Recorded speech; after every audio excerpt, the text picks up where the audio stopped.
गुरुजी प्रणाम। प्रणाम जी, नमस्कार जी। अच्छा गुरुजी, एक प्रश्न आया है और उन्होंने जानना चाहा है कि जो हनुमान जी हैं तो ये हमारे यहाँ पर पूरी मान्यताओं में, परंपराओं में, हमारे धर्म में, अध्यात्म में, सब जगह में हनुमान जी आते हैं। तो ये किसका प्रतीक है?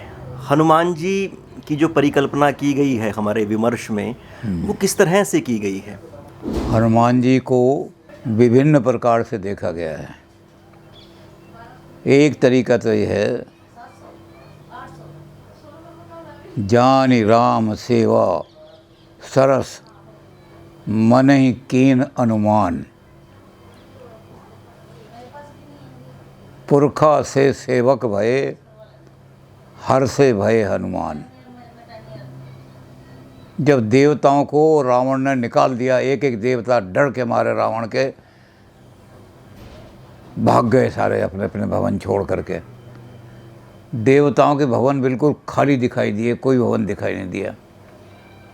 तो उन्होंने कहा अब क्या काम करें। उन्होंने कहा शारीरिक दृष्टि से तो हम जीत नहीं सकते, क्योंकि ये लोग राक्षस बड़े बलवान हैं, तो बुद्धि से कैसे जीतें।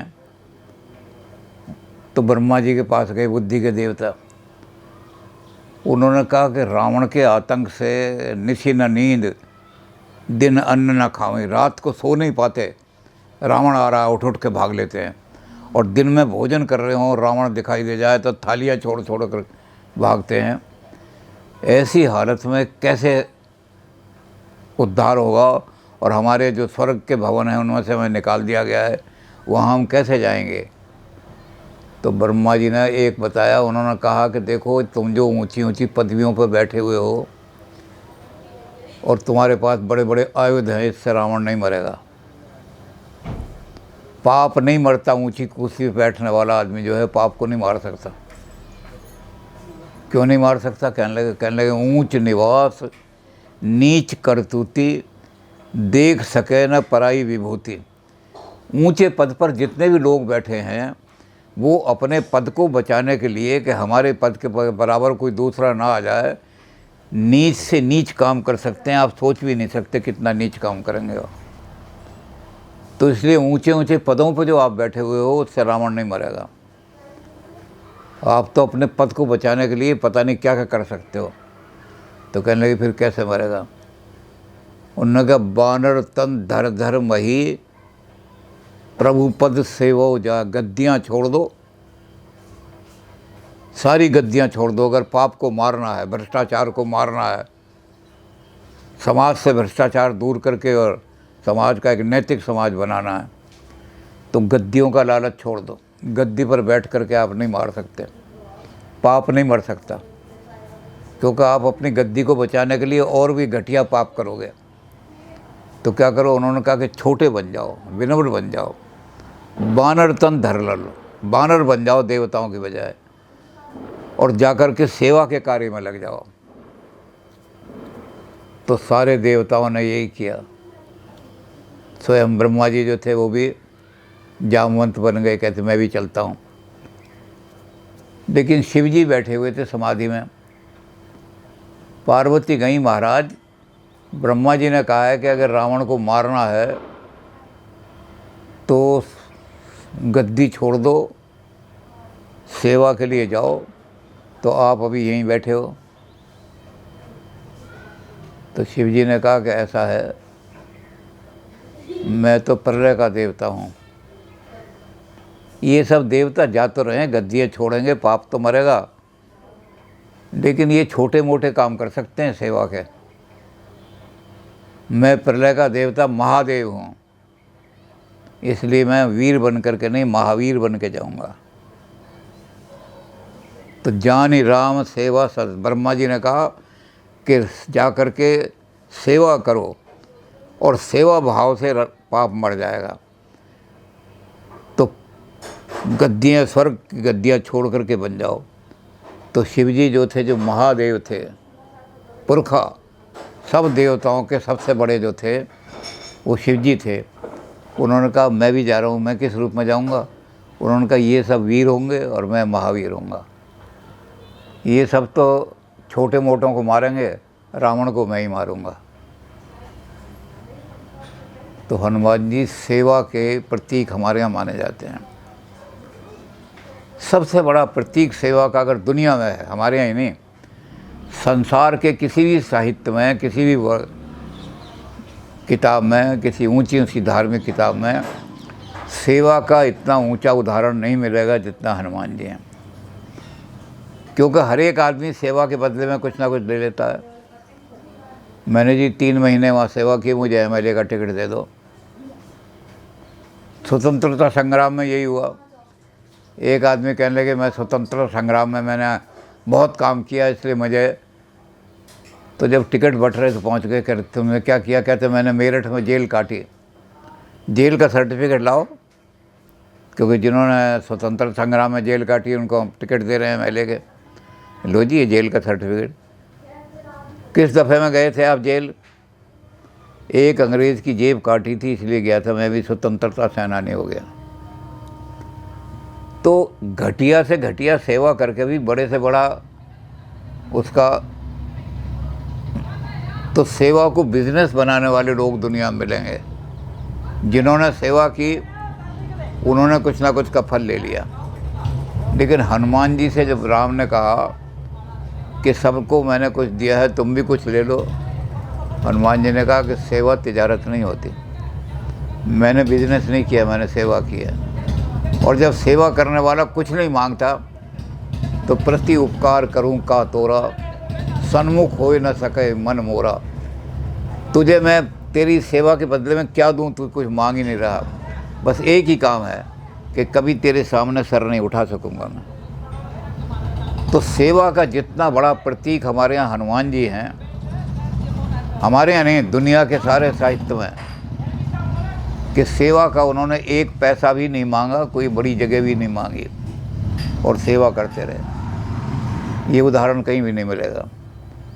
तो एक तो हनुमान जी को हम मानते हैं कि इतनी बड़ी गद्दी छोड़ करके, पुरखा की गद्दी छोड़ करके और सेवा में लग गए आकर के। गद्दी छोड़ना बड़ा मुश्किल होता है। गद्दी छोड़ करके और फिर ऐसी सेवा में लगे जिसके बदले में कुछ नहीं मांगा। विभीषण ने सेवा करी तो राज मांग लिया, सुग्रीव ने सेवा की तो राज मांग लिया, औरों ने भी किया, लेकिन हनुमान जी ने सेवा की, कुछ नहीं मांगा। तो राम भी उनके आगे कहने लगे कि मैं तेरे सामने सर नहीं उठा सकूँगा। तो पहला प्रतीक तो हमारे यहाँ जो है सेवा का, अगर सेवा करनी है तो हनुमान जी की तरह से करो। सेवा को बिजनेस मत बनाओ, सेवा तिजारत नहीं है। ज़ुहद के बदले खुल्द की हूरें, ये इबादत नहीं तिजारत है। मैं किस लिए पूजा कर रहा हूँ, ज़ुहद कर रहा हूँ बड़ा, कि स्वर्ग में हूरें मिलेंगी। जो आदमी यहाँ जीवन, पवित्र जीवन व्यतीत करेगा, एक एक आदमी को 14-14 हूरें स्वर्ग में मिलेंगी। तो ये जो है क्या नाम है पूजा, इसके बदले में मैं स्वर्ग की हूरें चाह रहा हूँ, स्वर्ग में जाऊँगा हूरें मिलेंगी। तो कहते ये इबादत नहीं है, ये पूजा नहीं है, ये तिजारत है, बिजनेस है। मैं तुझे 4 रुपये दूंगा, तू मुझे पाव भर जलेबी देगा, कोई सेवा नहीं है। तो हनुमान जी जैसा एक तो सेवा का प्रतीक नहीं मिलता। दूसरे अतुलित बलधामम हेम शैलावदेहम, हनुमान जी जैसा, क्योंकि हनुमान जी शिव जी के अवतार हैं, प्रलय के देवता हैं, इसलिए हनुमान जी से ज़्यादा वीर आदमी भी दुनिया में कोई नहीं। लेकिन अपनी वीरता का कभी अहंकार हनुमान जी को नहीं हुआ। कहीं भी हनुमान जी ने एक शब्द भी कभी ऐसा नहीं कहा। तो इतना महान होते हुए आदमी भी सबसे बड़ी चीज़ है अहंकार को जीतना। तो हनुमान जी दूसरे ऐसे हैं कि महाशक्ति हो जाए।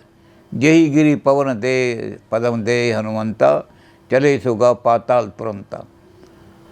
हनुमान जी जो थे, जिस पर्वत पर पैर रख देते थे वो पृथ्वी ज़मीन में धस जाता, इतनी शक्ति थी। अतुलित बलधामम, जिसकी तुलना में बलवान आदमी कोई पैदा ही नहीं हुआ। रावण जब सामने आया हनुमान जी के बड़ी ज़ोर से गर्जना करता हुआ, तो हनुमान जी ने एक मुक्का मारा। मच्छर को मारने के लिए कोई आदमी तोप नहीं खरीदता, हनुमान जी का मेरे सामने क्या चीज़ है। तो हनुमान जी ने एक मुक्का मारा, रावण जो थे नीचे गिर गए। तो मूर्छा गए दशानन जागा। जब बेहोशी खत्म हुई तो रावण खड़े हुए और उस मुक्के का बदला लेने की हिम्मत नहीं पड़ी रावण में। कपि बल विपुल सराहन लागा। हनुमान जी के बल की सराहना करने लगा। हनुमान जी, मैंने तीनों लोक में इतना बलवान आदमी कोई नहीं देखा। अव्वल तो रावण के सामने आने की किसी की हिम्मत नहीं पड़ती, तुम रावण के सामने लड़ने के लिए आए। और फिर रावण के ऊपर मुक्का मारने की तो किसी की हिम्मत ही नहीं दुनिया के अंदर। 3 लोक में मैं घूमा हूँ, मेरा नाम सुनते ही भाग जाते हैं लोग। तुमने मेरी छाती में मुक्का मार दिया और उस मुक्के को खा के मैं बेहोश होकर गिर पड़ा। इतना बलशाली आदमी। तो हनुमान जी मुँह लटकाए खड़े हुए। रावण कहने लगा, हनुमान जी मैं आपकी चमचागिरी नहीं कर रहा, क्योंकि मेरे पास धन भी है, राज भी है, संतान भी है, किस लिए चमचागिरी करूँगा। मैं बिल्कुल सत्य बात कह रहा हूँ कि तीनों लोक में इतना बलवान आदमी मैंने देखा कि एक तो रावण के ऊपर मुक्का छोड़ने की हिम्मत पड़ जाए और रावण एक मुक्के से नीचे गिर जाए। तो हनुमान जी मुँह लटकाए खड़े थे। हनुमान जी कहने लगा आप नीचे मुँह लटकर। उन्होंने कहा कि मैं आज इसीलिए मुँह लटकाए खड़ा हूँ। धिग धिग मम पौरुष धिग मोही। आज मैं अपने पौरुष को धिक्कार रहा हूँ। पौरुषहीन हो गया मैं, तो मेरे अंदर कोई शक्ति नहीं। कहने क्यों कि जो तू जियत बचो श्रुद्रोही। मेरा मुक्का खाने के बाद भी तू जिंदा खड़ा है, इसलिए मैं सोच रहा हूँ कि आज तो मेरा पौरुष बेकार हो। तो इतना बल, इतनी शक्ति होते हुए भी और इतनी विनम्रता आपको दुनिया के सारे इतिहास में नहीं मिलेगी, कहीं नहीं मिलेगी।